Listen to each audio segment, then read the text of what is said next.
Story of Microsoft. Microsoft was founded by two computer geeks, Bill Gates and Paul Allen.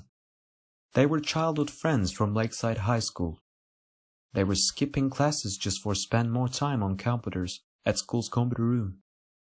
Access to computers was hard to come by, and you need to rent a computer usage time, and it was a lot of money for a high school computer geeks who wanted to spend hours on computer. So they hacked the computers instead of renting. But eventually, the Computer Center Corporation caught them stealing computer usage time, and immediately banned them for using their computer systems for free. Soon after they were banned, they decided to form their own group called Lakeside Programmers Club for make money with their programming abilities. And their first client was Computer Center Corporation, company that banned them. Couple years later, Bill Gates and Paul Allen founded Trafodata. The objective was to read the raw data from roadway traffic counters and create reports for traffic engineers. But business didn't last very long, because they failed when the Goliath in charge of traffic counting for King County and the city of Seattle came to see a Trafodata's revolutionary traffic counter, and machine didn't work. It was such a disaster. Also, entire state of Washington decided to offer traffic processing free to all of its cities, just like that. Trafodata had no market, a big failure. But success begins with failure.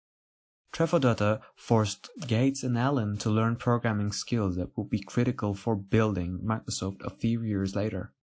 In 1975, Microsoft founded in order to produce software for the Altair 8800.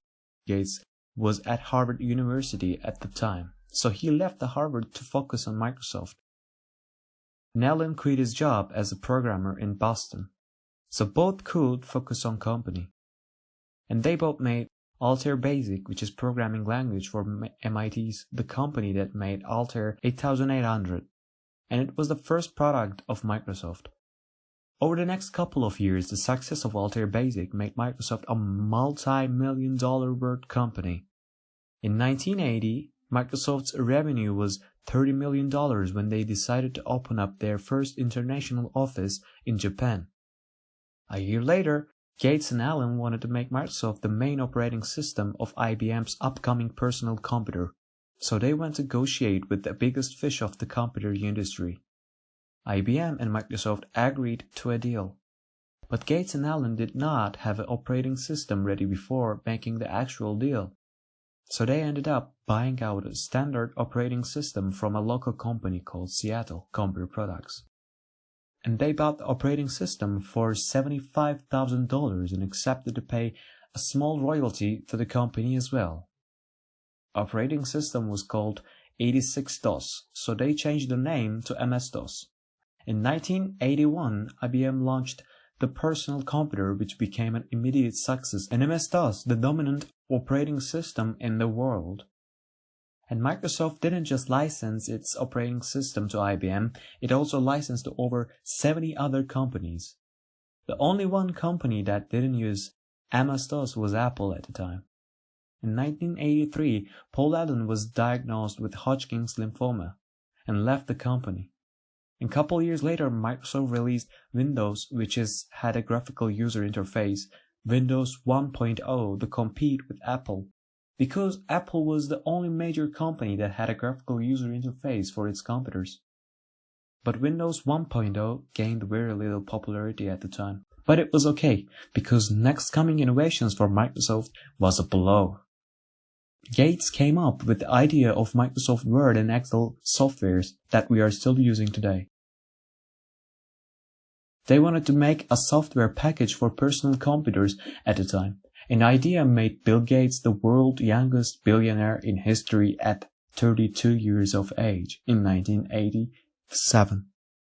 Over the next several years, would continue to grow, expand its product line, and release new versions of Windows every single year. 1 year after the launch of Windows 95, Microsoft launched a news channel was 50% owned by Microsoft, Microsoft National Broadcasting Channel. Then Gates created an internet browser called Internet Explorer, invested $500 million to start a company called DreamWorks, bought 10% of Apple company while making Microsoft products available on Apple computers, and also he made Xbox, MSN, Windows XP, and programming languages .NET and C#, which are used to program many websites and modern-day video games. At this point, Microsoft seemed so much powerful and had their hands in nearly every industry. And all of these projects made Bill Gates the world's richest person in the world at 1998.